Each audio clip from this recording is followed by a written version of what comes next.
Dear students, today we are going to start our second session of our topic, that is the importance of self-management. But before starting a topic, first of all, I am wishing you a very happy Janmashtami to one and all. And I pray from the Shri Krishna Lord that the Shri Krishna Lord may fulfill all your wishes and provides a good success in a life. So once again a happy Janmashtami to all and your family members. So we are going to start our topic, that is the self management skills. Self management means that you can manage yourself. But now the question arises that who is self? Basically self is related with the you. Self is your identity that you carry your whole life. So, self is what you want to be in your life. Basically, self is dependent upon two types. First one is the outer self, second one is the inner self. Outer self means related with your outer behavior. Inner self related with your inner feelings, your inner behavior. So next arises that what is the meaning of management? So management means to manage your work. So it is the process of dealing with oneself and others in management. So basically management is an art to encourage and art of doing works that helps in accomplish your task and predetermines goals on time. So question arises that what is self-management? Self-management refers to manage yourself or to management of by oneself, taking the responsibility of one's own behaviors and a well-being. So it means managing yourself with the people and the resources that's around you. Basically, self-management aims at conducting your behavior, that how you behave with the society. So there are the three skills of management: initiative, organization and accountability.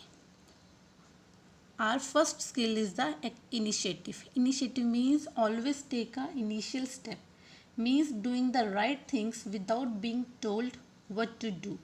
This is called a initiative. Second one is the organizational skills. It is the ability to use your time, energy, efficiency, resources for achieving the goals. In short, organization skills means organize your work in such a manner that it can be achieved with the proper goal. Our third important skill is the accountability. So accountability means take responsibility for your own action. Means it is your responsibility for your own actions. This is called the accountability. So accountability describes the accepting responsibilities, and it can be a personal or a very public. A government has an accountability for decisions and laws which affecting its citizens. Students, there are two words, accountability and responsibility. They are interrelated with each other, but their meaning is not the same. The main difference is that we can share our responsibility, but accountability is a very personal. We can't share it. There are different types of strategies are available to remove the accountability. First one is the adopt problem solving attitude. It means if you have any problem, it refers to you. So you have to remind yourself of the biggest goal. It is your duty that you can solve your problem with yourself. Second one is the manage your emotions.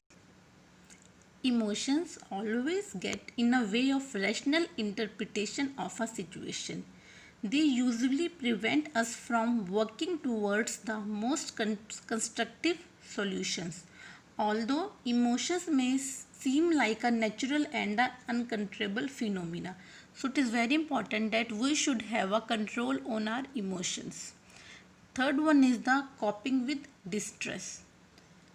There are various types of unforeseen and unfortunate events like injuries, death, etc. So we have to find a suitable coping mechanism in such a circumstances around yourself with people who can provide with you a better requirement and to cope up with distress. Last one is the avoid difficult task. You can choose only those tasks or you can only set that type of goals which can be easily achieved. Don't focus on so much high goals because it always causes a accountability and a stress problem. So to increase the self management, our basic motive is the self confidence. It is a sense of trusting one's ability and a self confidence developed through a changes in attitude and a practice. There are various steps to building a self confidence. First of all, appreciate your achievements and accept failure. If you want to achieve your achievements, celebrate the achievements with your team members and your competitors. Second one is the have a goal and take steps towards it. It is very important that you can set your predetermined task or goal and helps to achieve these type of goals. Third one is the always look at a good side and be happy. For example, if you have lost a match, celebrate the efforts of those members who have performed well. Talk to people who are confident and try to gain. So with the help of these three steps we can build our self confidence. These are some self confidence tips. That first one is getting rid of negative thoughts. Think positive. Stay happy with small things. Staying in a clean hygiene and a smart environment. Personal hygiene is a very necessary for a self confidence. Keeping your hair, teeth, fingers, skin clean and well maintained is an easy and effective way to be the self confidence. Chatting with positive peoples, interactive with positive peoples, that brings a happiness and a prosperous in your life. So students, by following these tips you can increase a self confidence in your life and you can easily manage your skills.